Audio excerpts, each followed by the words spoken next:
Hello, how are you doing? I hope you're having a good weekend.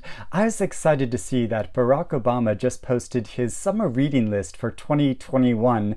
So he tweeted out this group of 11 books that he's been reading and enjoying over the course of the summer. And this has become a bit of a tradition for him to tweet out this list and his favorite books at the end of the year. And I mean, how cool is it that we have an ex-president that posts these reading lists and talks about the books that he's been really enjoying. I mean, back when I read Michelle Obama's memoir, Becoming, I thought one of the most endearing things about it was when she talked about in her early relationship with him that he would spend a large amount of his spare money on buying books. So he's always been a really big bookworm. And I really enjoy looking through this list for some good recommendations, but also because it's fun to kind of imagine that I'm in a book club with Barack Obama and imagine what it would be like to sit down and discuss books with him. But also, of course, there's some books on the list that I've not heard of before and that I think sound really interesting, so I might pick up copies of those, and there's other ones I've been wanting to get to. And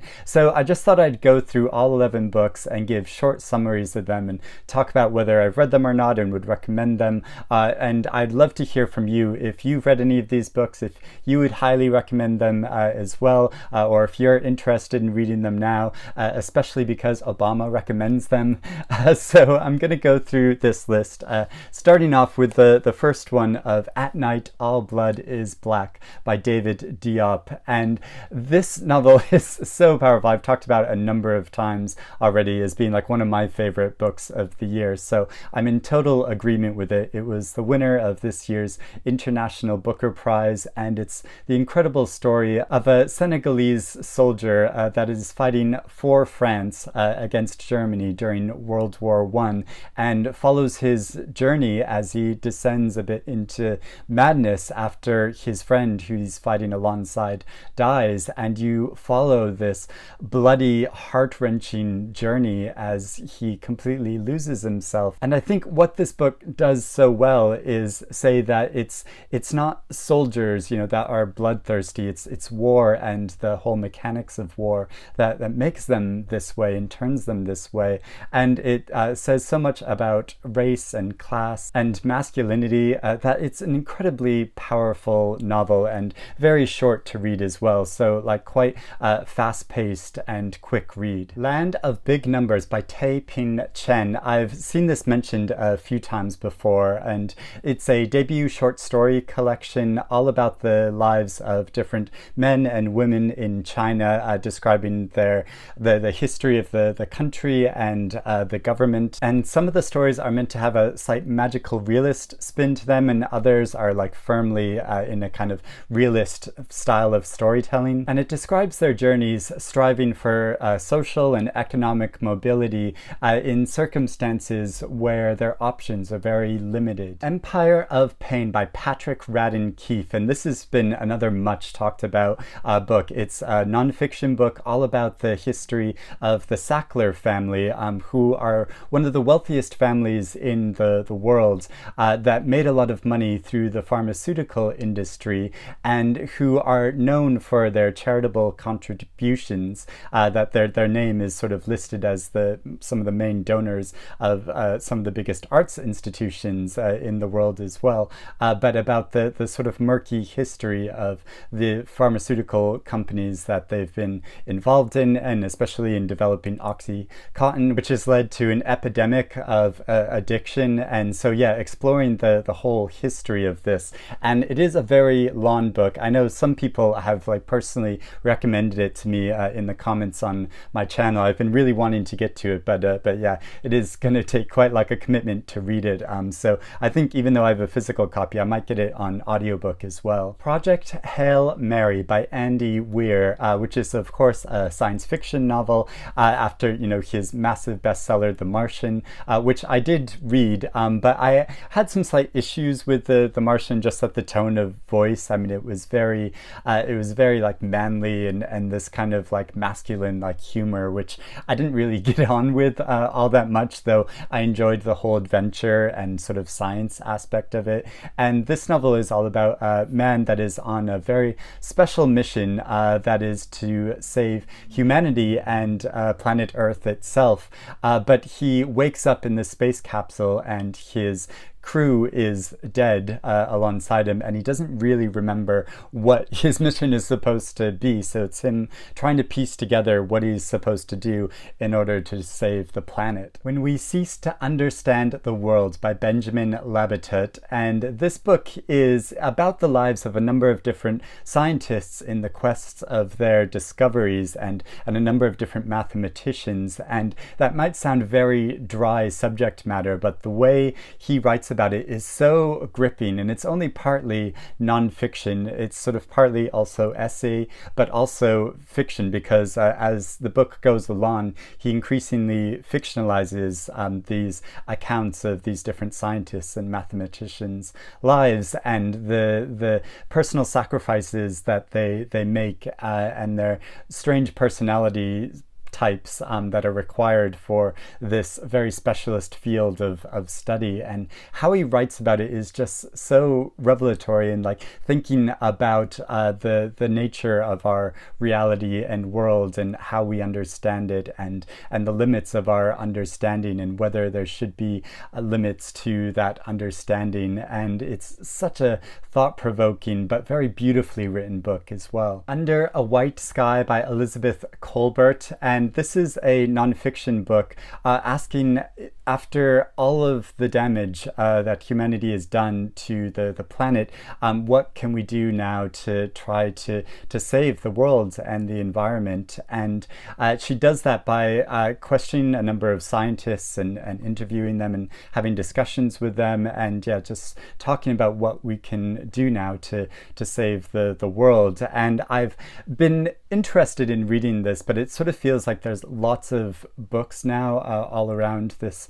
subject, and so I sort of question like how insightful or helpful, or sort of pragmatically useful it'll actually be. But I've seen so much praise for this book and this author now that I would like to give it a try. Things We Lost to the Water by Eric Nguyen. This is a novel about a Vietnamese woman and her two sons that moved to New Orleans in America to start a new life for themselves.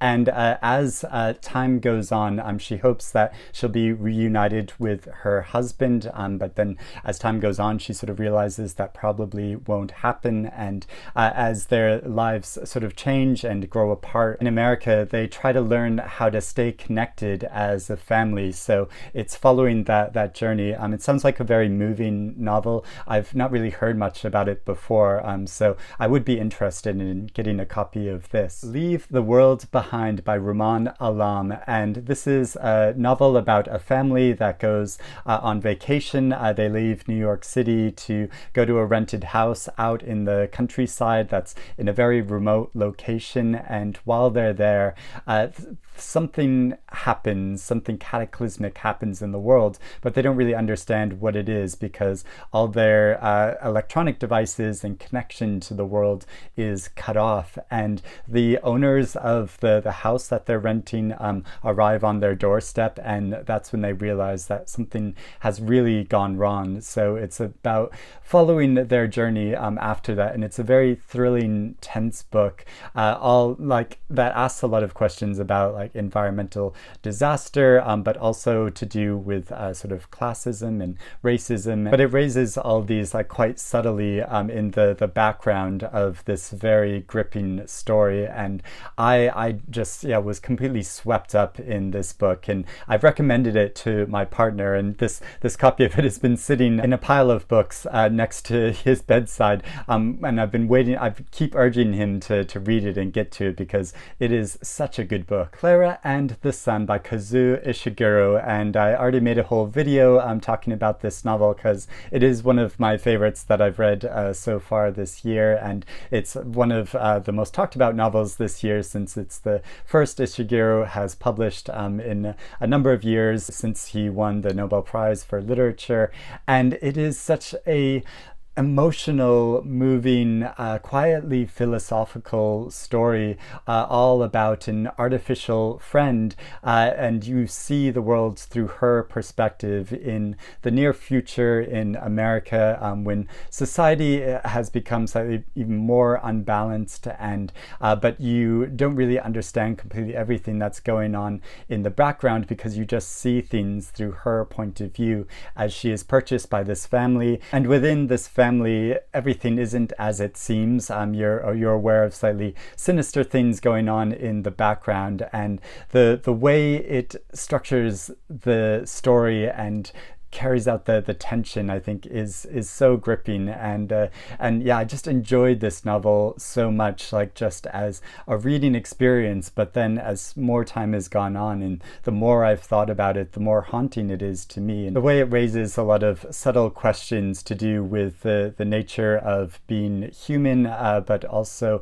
our connection to faith and larger society, and so yeah, it's one of those books that sort of sneaks up on you and continues to make you think. The Sweetness of Water by Nathan Harris, and this is the story of two men who are brothers that were formerly slaves, but during the time of the Civil War, they became freed through the Emancipation Proclamation, and they seek refuge by going to live and work on a farm. And so it's about their experiences with the farming family there, but also about the opinions and attitudes of the local community that they've been trying to integrate into. And I've not read this novel yet. This is, I think, the first I've heard about it, but it's been there's been a lot of comparisons of this to Colson Whitehead's writing, and I love Colson Whitehead's books. So yeah, I'm really looking forward to reading this. And finally, there is Intimacies by Katie Kitamura, and this is a novel about a woman of many languages and identities who moves to The Hague to work as an interpreter, and while she's there, her friend witnesses a crime which the central character gets increasingly obsessed with and tries to uncover the story behind this crime. So it follows her journey, and I've not heard all that much about this novel before, so I think I'd like to look up a few more reviews before I get a copy of it myself. But those are the books on Obama's list, summer reading list. So if you want to join his imaginary book club like I want to do, then yeah, let me know in the comments below if you've read any of these or if you want to read any of these books now, and we can have a discussion about them. But I hope you're doing well and reading good things. I'll speak to you again soon. Bye bye.